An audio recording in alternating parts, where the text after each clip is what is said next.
like, what motivated you to start the podcast, Secrets of WCW Nitro? Well, actually, I was contacted by a New York City author named Guy Evans, who's writing a great book called The Rise, Inevitable Collapse of Ted Turner's WCW. He was trying to reach anybody that he could that was involved in the productions and behind the scenes as well. And after he talked to me, I really enjoyed our conversation. He said, well, there's the thing, if you don't mind, if you think of anything else that you remember, if you could do me a favor and just record it and send it to me. I said, okay. So I decided to tell him the story about renting out Alcatraz for the Roddy Piper videos that we did for both Nitro and the match in San Francisco leading up to the pay-per-view of Paul Hogan. So he really enjoyed that story. He goes, man, you're a really good storyteller. He goes, you need to put it on podcast or something, we need to get some of these captured. And I thought about it, I didn't think that there's that many people on it, but it seems like there's a resurgence of all this, and I was kind of surprised with it. But anyway, I just decided, why not? Why not give it a try? And it's become pretty successful. I'm kind of actually surprised and taken back by a little bit. But I'm able to talk and reconnect to some of my old friends, whether they be wrestlers or part of the production crew or the support staff. So it's been a whole lot of fun so far. So you were never necessarily an on-screen character. You worked behind the scenes. You did a lot of production and things like that. Did the interest in this show surprise you? Because that is a fascinating aspect of WCW that we've not heard before. We've heard a little bit from Tony Schiavone on his show, but from this production aspect, we've never really had that look inside on WCW. Yeah, we think it's unique. It's different than about every wrestling podcast out there. So I guess that's, part of the popularity of it all. That if you're at all interested in how it was really done, and the nuts and bolts of that, that's where people listen. So that's where we gain our audience. What are some of the differences that, like between live and taped in particular, that people may not necessarily know about? I remember I listened to a show recently where you talked about a power supply difference and how you would definitely want that live for live as opposed to relying on a local one. Like, what other things go into going live as opposed to tape that maybe people don't know about? Well, a pretty important difference is whenever you do pre-tapes backstage, we call them, any pre-tape would be something that obviously you'd want to air eventually, but that you would record in advance or act as if it went in this spot right here live, then that was an important part of taping. So anytime you got a chance to do something where it's rehearsed, it's 2 or 3 takes, whatever, that really helps your production, obviously makes it so much better. And then you can just insert it in the slot that it goes during the live production. That's really crucial. Like, for instance, when I used to produce the Flair for the Gold segments, Ric Flair, I loved him. He's a great talent, obviously. There was never another Flair. But the unfortunate part was Arn Anderson and Fifi the Maid and whoever was on the show or on the segment, they would look identical from take 1 to take 2. Well, unfortunately, Flair never did. He would have his hair slicked back when he was going to do the rehearsal, and then when he was actually live in front of the crowd, his hair would be all poofed up, like he wanted it to be. It made it difficult sometimes for us editing the piece together because there were some bits that were really good during the rehearsal that we just could never use hardly.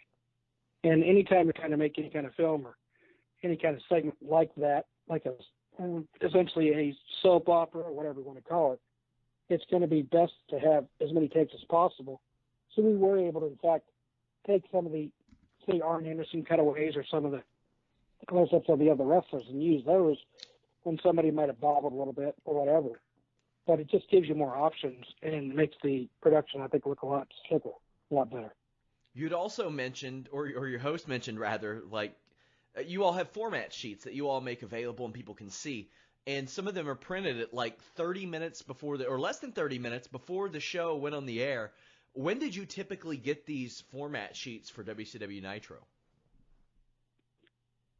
Sean, the issue became sometimes where once you get into a segment or two, you get a new format. Oh, wow. So they were making up stuff on the spot so often. It was very tough. And thank God that the production staff was so good at what they did and being able to change on a dime.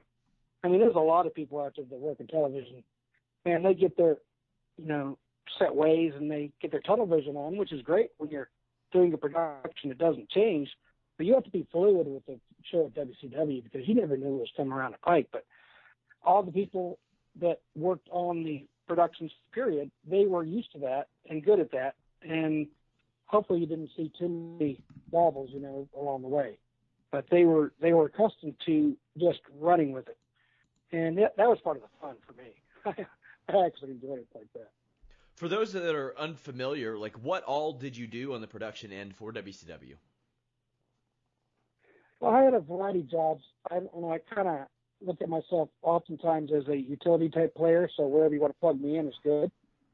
I started actually doing the audio for the interviews, and I was a freelancer then, and would kind of write some of the younger guys some lines and say, hey, you know what, because I really didn't appreciate some of the stuff that they said. I thought they could be a little bit better. So I kind of wrote some of their lines and would hand them a sheet and say, hey, next time maybe check this out. And so I started critiquing a lot of the wrestlers and feeding them lines and things like that. And eventually came to where some of the announcers even wanted me to listen to them and, help them out. So I did that as well. But then I did a 1-900 number spot. What I did was direct a nightly sports show when I was about 25, where I did 3 or 4 packages a day. So I was accustomed to getting things done quickly and efficiently, and that's really what they do for wrestling. And in this case, I did a 1-800 number spot where the phone had so much information that it exploded, and they really liked that style and concept. And there's another guy that kind of moved on from WCW, and I just slid right into his space. And from then, I was a feature producer where I did interviews backstage.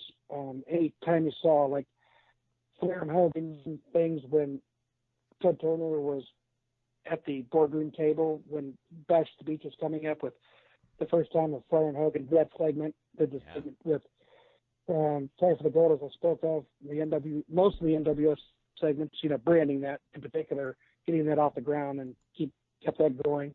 I was also the assistant director on a lot of the pay-per-view events and in charge of some of the set design, helping the genius Rick Morganelli figure out what to put on the monitor walls and how to stack them, as well as some of the props and things like that we had on the entrances. So it was a great run, and I had a wide variety of jobs. It was a lot of fun. Were you there until WCW's last show? I was. I even went down there, and actually an editor friend of mine, who was a really, really great editor, he said, we got to capture this on camera. And I said, that's probably a pretty good idea. So I invited him down, and he brought his camera with him. And actually, I had unlimited access, of course, so I went backstage and talked to all the wrestlers and kind of asked them, what's next for you? And that footage has never been seen, but hopefully we'll be able to drag it out of the archives and make a documentary out of it. We'll see what happens. That's pretty cool. Yeah, I was there till the very end. So in the days that followed, I remember that wasn't actually the last WCW show that aired. There was, I think, a WCW Worldwide or something like that aired a few days later. Was there any real work that needed to be done after that episode of WCW Nitro? Like, did you have to go into anywhere or do anything, like tie up loose ends or anything of that nature? I don't remember exactly the order of events and how it all went down, but no, basically, once WWE took it over, we were done. And we just packed up our stuff. Very sad day in my life, seeing a lot of my friends, that I'd never see again. And we worked so many years together. And, it is an atmosphere where you really become serious friends and almost like family. And, you see people's kids grow up and become somebody. And it was a really weird day. That just kind of, I made sure I kind of went around to everybody and, thanked them and told them I appreciated how much they worked for me, when I had any kind of segments, because they all did. I mean, if you weren't really dedicated to the product, you weren't there very long anyway. We'd get rid of you pretty quick, and we'd weed through people. And there was a line of people that wanted to come to work with us, thank God, and that really helped a bunch. So, we got the best of the best, and it was really tight. The people, they would put their whole heart into it, and even though we were understaffed, I thought we produced a pretty good product. Did you have talks with anybody from WWE, or were you pretty much ready to move on at that point? Well, I actually, weird if you mention that, Sean, because Ric Flair asked me, once he got out there, he goes, Neal, why aren't you up here at WWE? And not that anybody asked me, because they didn't, but I was kind of over at that point, and I said, you know what, Rick, I'm just kind of tired of having a cattle prod to make wrestlers do anything. He goes, you know what, Neal, it's not like that up here at all. He goes, those guys are ready to go. They know what they're supposed to be doing, and they get it done, and they're there for you. And that was a lot different than at WCW. Oftentimes you have backlash on trying to get somebody to do something, and I never understood that because to me, I looked at wrestlers as being a product, like a cereal or a drink of some sort, whatever, a watch. I mean, they're a commodity that, you got to advertise just like any other product. And if you get a chance to be on the mic and be in front of a camera, take advantage of that. Sell yourself. And that's something I really admired that people like Mick Foley did. He was always do absolutely anything at any time because he knew the importance of it. And he knew about repetition makes you great during interviews. And he would stay in there sometime and ask us. I mean, this is weird to say because, he's such a superstar, but oftentimes we'd be in the interview room with Bill Tinkley and myself, and we'd be maybe waiting for the next wrestler to come along or whatever. So, whatever assignment we had next. He'd go, hey, guys, do you mind if I come in here and do some practicing with you guys? We're like, no, come on in.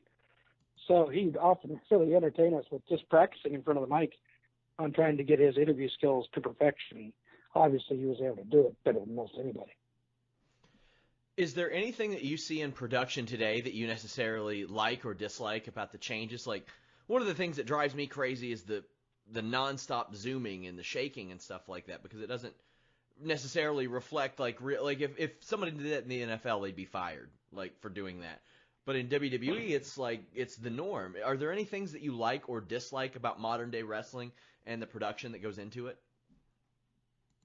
I think it's quite interesting that you mentioned that because that drives me nuts too.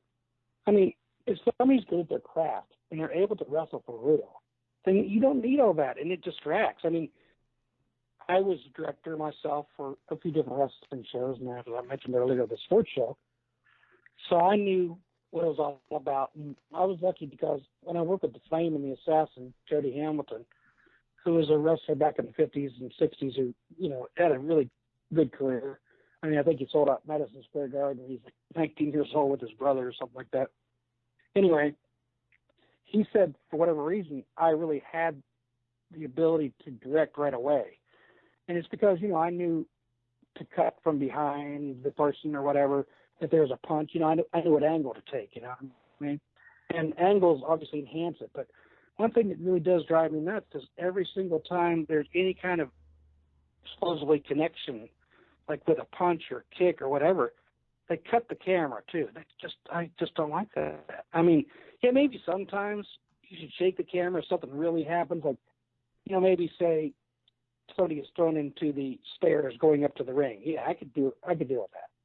Or if somebody hits the ground and there's just a whole pile of people that, are splayed out on the ground. Yeah, maybe. But, yeah, I agree. It's just way too much. It's just too much movement. And also, I don't really like the way that they script all the wrestlers either. I mean, it's word for word, it's verbatim. They're not actors, really. They're athletes that you kind of got to make them go in a different direction than maybe they're used to. But they are characters. They need to kind of say their own thing. And I think this word for word stuff, it just looks too hokey.